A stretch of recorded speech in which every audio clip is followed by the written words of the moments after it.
La traite transatlantique des esclaves reste l'un des chapitres les plus sombres et les plus hantés de l'histoire de l'humanité. S'étendant sur plus de 4 siècles, du XVIe au XIXe siècle, ce commerce abominable impliquait la capture, le transport et le travail forcé de millions d'hommes, de femmes et d'enfants africains. Il s'agissait d'un système brutal qui exploitait le travail et la vie de d'innombrables individus, laissant une empreinte indélébile sur les sociétés impliquées et façonnant le cours des événements humains. Rejoignez-nous aujourd'hui alors que nous abordons les nuances complexes de ce chapitre, en éclairant les techniques employées, les conséquences profondes qu'elles ont eues sur d'innombrables vies, et les exemples d'intermédiaires africains qui ont favorisé la capture des esclaves au cours de l'histoire. Les méthodes employées pour capturer et échanger des esclaves à cette époque étaient variées et profondément ancrées dans les dynamiques sociales, politiques et économiques de l'époque. L'une des principales méthodes était le pillage et la guerre. Les tribus et royaumes africains s'engageaient dans des conflits, et la capture d'individus appartenant à des groupes rivaux devenait un moyen d'affirmer leur domination et de sécuriser leur pouvoir. Ces captifs, arrachés à leur foyer et à leur communauté, étaient ensuite vendus à des négriers européens ou utilisés comme main-d'œuvre au sein de la tribu ou du royaume capturant. L'Empire Ashanti en Afrique de l'Ouest, avec sa longue histoire de pillage de tribus voisines, est un exemple frappant de cette pratique. Les intermédiaires africains faisaient également partie des méthodes de la traite des esclaves. Ces intermédiaires, souvent appelés hommes du milieu, établissaient de solides connexions avec les dirigeants et tribus locaux africains, négociant habilement l'acquisition d'individus réduits en esclavage. Ils jouaient un rôle essentiel en tant que lien entre les sociétés africaines et les négriers européens, établissant des réseaux étendus qui facilitaient le flux continu d'esclaves. Un exemple notable est Tippu-Tip, un commerçant arabo-swahili originaire de l'Afrique de l'Est, qui s'est fait connaître pour son implication active dans la capture et la traite des esclaves, en particulier de l'intérieur de l'Afrique vers les régions côtières. Les enlèvements ainsi que les kidnappings étaient des techniques tristement courantes pour capturer des esclaves. Les communautés vulnérables, ou en période de désordre politique, représentaient des cibles faciles pour que des individus soient saisis de force puis vendus en esclavage. Par exemple, les Igbo, du sud-est du Nigeria, ont souffert lourdement en raison des actions de ravisseurs désignés sous le terme de traîtres Igbo. Ces derniers attaquaient les villages, capturant des personnes afin de les revendre comme esclaves. Ces kidnappings augmentaient pendant les conflits intertribaux ou lorsque l'offre d'esclaves se raréfiait.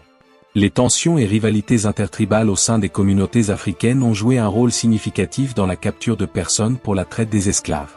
Les tribus ou ethnies rivales engageaient des guerres ou effectuaient des raids pour capturer les membres des communautés opposées. Le royaume de Dahomey illustre parfaitement la capture organisée d'esclaves par des moyens militaires. Les guerriers de Dahomey conquéraient des tribus voisines et capturaient des prisonniers qui étaient ensuite vendus aux négociants européens. Le butin de guerre ne comprenait pas seulement des biens matériels, mais également des vies humaines. Le troc et le commerce étaient aussi des pratiques courantes pour l'acquisition d'esclaves. Les négriers européens utilisaient un système dans lequel ils échangeaient des produits comme des fusils, des tissus et des objets manufacturés contre des Africains réduits à l'esclavage. Ce cycle de commerce engendrait une dépendance et des conflits. La demande en biens européens incitait les chefs africains à capturer et vendre des individus issus de communautés ou tribus rivales.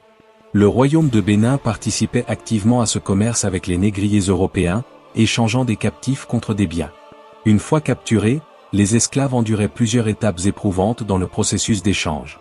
Ils étaient détenus dans des installations temporaires le long des côtes africaines, telles que des forts ou barracons à esclaves, où ils faisaient face à des conditions insalubres et surpeuplées.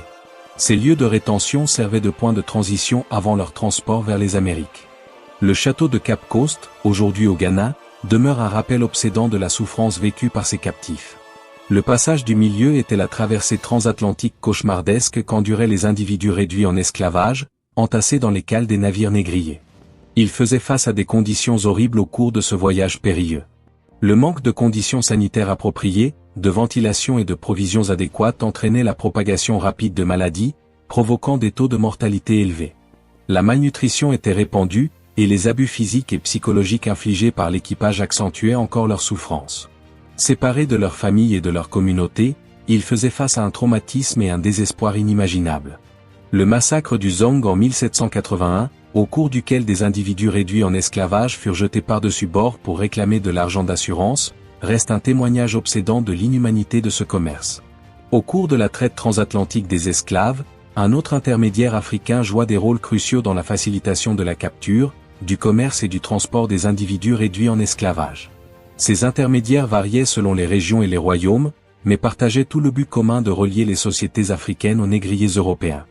Des figures puissantes comme Dom Manuel, le dirigeant du royaume de Congo, dans l'actuel Angola, ont tiré parti d'alliances avec les commerçants portugais pour capturer et vendre des individus réduits en esclavage.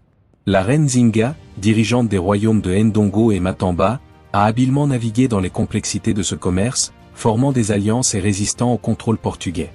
Dans le Sénégal et la Gambie, le dirigeant musulman Ali Kébi supervisait un vaste réseau de routes commerciales, jouant un rôle clé dans la capture et la vente de personnes réduites en esclavage.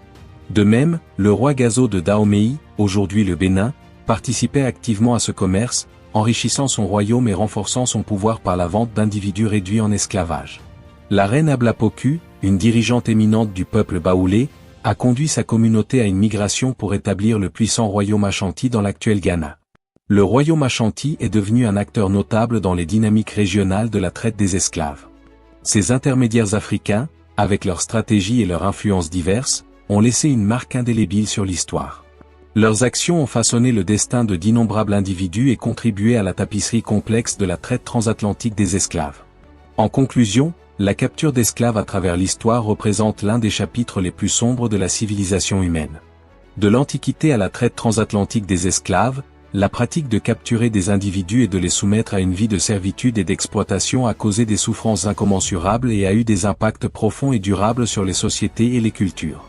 La capture d'esclaves était souvent motivée par de multiples facteurs, notamment des incitations économiques, des dynamiques de pouvoir et des normes sociétales. Les puissances coloniales européennes, dans leur quête de richesse et de domination, ont manifesté leur détermination dans la capture à grande échelle et le transport d'esclaves d'Afrique vers les Amériques.